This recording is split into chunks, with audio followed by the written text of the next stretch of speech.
देश भर में वक्फ कानून पर मुसलमानों को गुमराह करने का सिलसिला लगातार जारी है। टीएमसी के नेताओं से लेकर कांग्रेस और ओवैसी तक मुसलमानों को बरगलाने, गुमराह करने में कोई कोर कसर बाकी नहीं छोड़ रहे हैं। हालात ये बन चुके हैं कि अब कई जगहों पर हिंसा हो रही है, खासतौर पर पश्चिम बंगाल में, और वहां पर राष्ट्रपति शासन लगाने की मांग तेज हो रही है, जिसके बाद पत्रकारों से लेकर आम जनता का गुस्सा भी ममता बनर्जी के खिलाफ फूट रहा है। ममता बनर्जी के जगह जगह पर पुतले फूके जा रहे हैं। अब इस मामले पर मुस्लिम एंकर रूबिका लियाकत का गुस्सा फूटा है। रूबिका लियाकत ने ये कहा कि जो लोग मुसलमानों को बरगला रहे हैं वो चुल्लू भर पानी में डूब जाएं, क्योंकि मुसलमानों को बहुत परेशान किया जा रहा है। रूबिका लियाकत ने कहा कि आप मुसलमानों के बच्चों के साथ जो कर रहे हैं आपको हरगिज माफ नहीं किया जाएगा।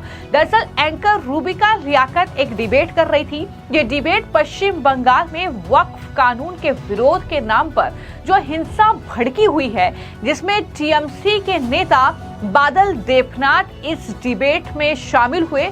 सुबोही खान इस डिबेट का हिस्सा थी, और जब टीएमसी के नेता के सामने रूबिका लियाकत ने बंगाल दंगों की परतें खोलनी शुरू की तो टीएमसी के नेता बादल देवनाथ भड़क गए। टीएमसी नेता ने रूबिका को पानी पीने की सलाह दी। रूबिका ने एक घूंट पानी पिया और थोड़ा पानी हथेली में लिया और ये टीएमसी नेता को कहा कि आप बंगाल हिंसा पर लोगों को बरगला रहे हैं तो आपको इस चुल्लू भर पानी में डूब लेना चाहिए। ये रूबिका की तरफ से कहा गया है। तो कुल मिलाकर इस तरीके से जो डिबेट हुई है, जो रूबिका लियाकत ने बातें कही हैं, उसकी चर्चा लोग काफी ज्यादा कर रहे हैं। लोग इस बात को सराह रहे हैं कि एक मुस्लिम लेडी होने के साथ किस तरीके से रूबिका लियाकत ने पश्चिम बंगाल के नेताओं को जवाब दिया है। किस तरीके से ये कहा है कि आप चुल्लू भर पानी में डूब जाइए, क्योंकि आप मुसलमानों के साथ अच्छा नहीं कर रहे हैं, आप सिर्फ उनका वोट बैंक के लिए इस्तेमाल कर रहे हैं। तो इस तरीके से जो है ये डिबेट काफी ज्यादा चर्चा में बनी हुई है, क्योंकि रूबिका लियाकत ने टीएमसी नेता को कहा कि आपने मुसलमानों को बहुत परेशान कर दिया है। जहनी तौर पर अपने वोट बैंक के लिए आप मुसलमानों के बच्चों के साथ जो कर रहे हैं उसके लिए आपको माफ नहीं किया जाएगा। जिसके बाद लोग रिएक्ट कर रहे हैं और कह रहे हैं कि ये सबसे बड़ा प्रहार था जो रूबिका लियाकत ने टीएमसी पर किया, और टीएमसी को उसकी असली जमीन दिखाकर रख दी कि आखिर टीएमसी पश्चिम बंगाल में क्या कर रही है। एक तरफ आपने रूबिका लियाकत को सुना, इससे पहले मैंने बताया था कि अर्नब गोस्वामी ने भी ममता बनर्जी पर जमकर हमला बोला था, और किस तरीके से ममता बनर्जी से ये पूछा था कि आप जो है मुसलमानों का नाम लेने से इतना क्यों कतराती हैं। क्या इसलिए कतराती हैं क्योंकि वहां पर पीड़ित जो हैं वो हिंदू लोग हैं। तो ये सवाल उनकी तरफ से भी दागा गया था। लेकिन वहीं पर दूसरी तस्वीर आप ये देखिए, जहां पर देश के अलग अलग राज्यों में जो बीजेपी के कार्यकर्ता हैं वो ममता बनर्जी पर हमलावर हैं। ममता बनर्जी के खिलाफ लगातार उनका गुस्सा फूट रहा है। इसकी कई वजह है। एक तरफ ममता बनर्जी ये कह रही हैं कि मुसलमानों के साथ अन्याय कर रहे हैं मोदी, और पीएम मोदी पर ना जाने कैसे कैसे अपशब्दों का इस्तेमाल ममता बनर्जी कर रही हैं। दूसरी तरफ वो सीएम योगी को भोगी कह रही हैं। तो इस बीच ममता बनर्जी का पुतला फूका गया है, और पश्चिम बंगाल में हिंदुओं की सुरक्षा की मांग तेलंगाना में की गई है। ये तेलंगाना की तस्वीरें आप देख रहे हैं।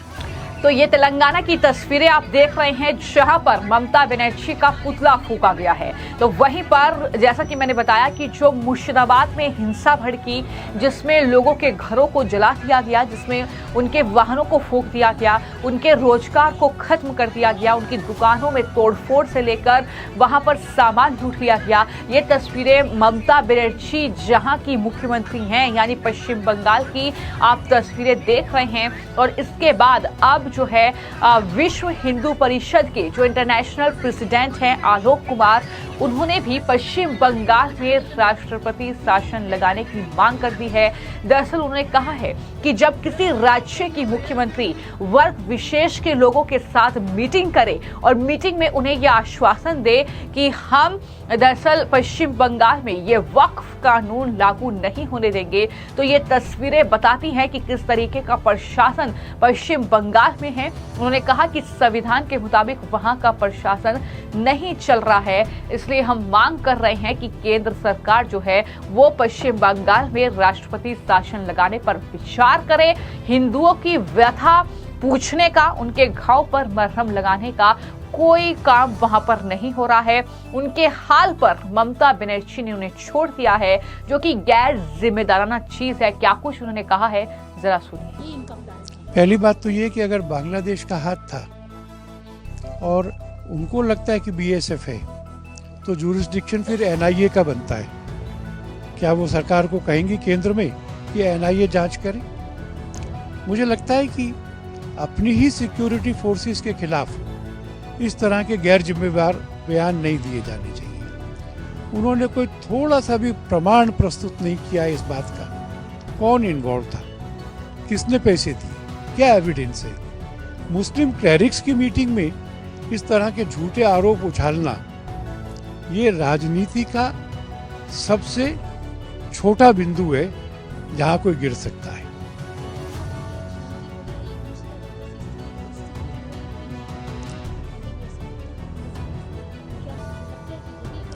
मैंने नहीं कहा कि केवल यही कारण है। मैंने कहा जब से वो चुनाव जीतने लगी थी तब से अब तक रेकरेंस हो रही है। और एक मुख्यमंत्री जब एक समुदाय के लोगों को बुला करके समाज में घोषणा करता है मीडिया के सामने, मैं केंद्र के कानून को अपने यहाँ लागू नहीं होने दूंगी, तो वो संविधान के प्रति निष्ठा का, उसकी शपथ का उल्लंघन करती है। और ये इस बात को बताता है कि यहाँ का शासन संविधान के अनुसार नहीं चल रहा है। इसलिए हम इस पूरे परिप्रेक्ष्य में मांग कर रहे हैं कि केंद्र सरकार को राष्ट्रपति शासन का विचार करना चाहिए। गवर्नर वहां जा रहे हैं, जबकि मुख्यमंत्री ने अपील की थी कि अभी ना जाए, मैं खुद जब जाना होगा तो बाद में जाऊंगा। स्थिति अभी इसलिए ठीक नहीं। मैं ज़्यादा शेर नहीं जाता हूँ, जानता हूँ, पर एक शेर था, बाद में मरने के उनके पैगाम आया तो क्या। अब तक नहीं जाना चाहिए था जहाँ पे लोग मारे गए। क्या पहले दिन नहीं जाना चाहिए था? तुरंत नहीं जाना चाहिए था?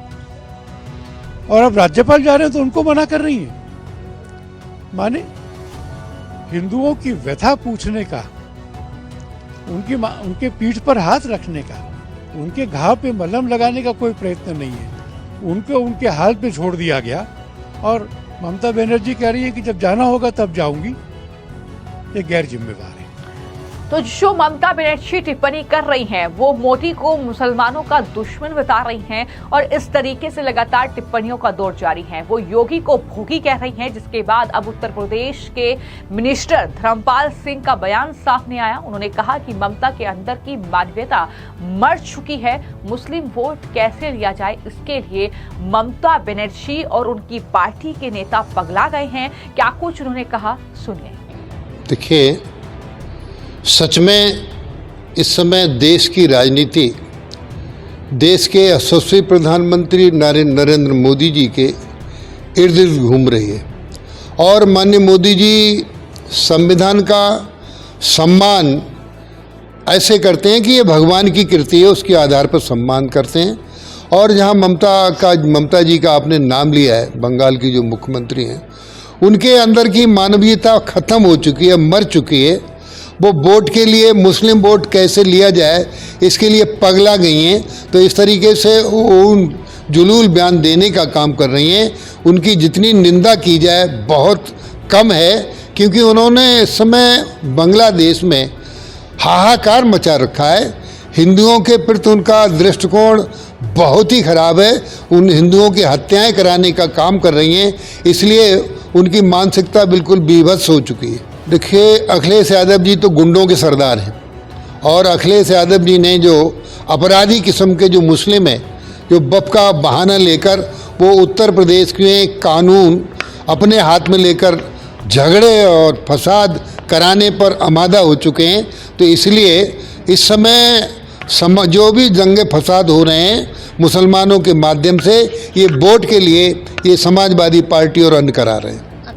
देखिए, सच में ममता जी के खिलाफ प्रशासन और शासन नहीं, कानून भी उनके खिलाफ है, क्योंकि हमारा संविधान धर्मनिरपेक्ष है, धर्म सापेक्ष नहीं है।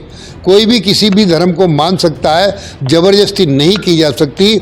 और वो हिंदुओं के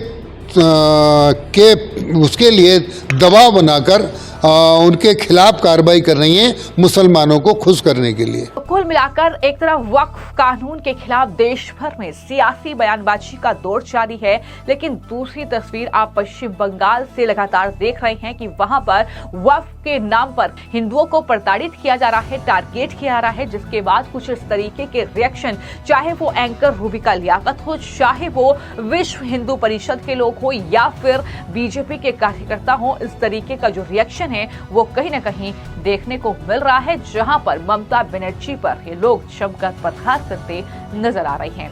फिलहाल आपकी इस पूरे मामले को लेकर क्या राय है, कमेंट बॉक्स में जरूर लिखें। धन्यवाद।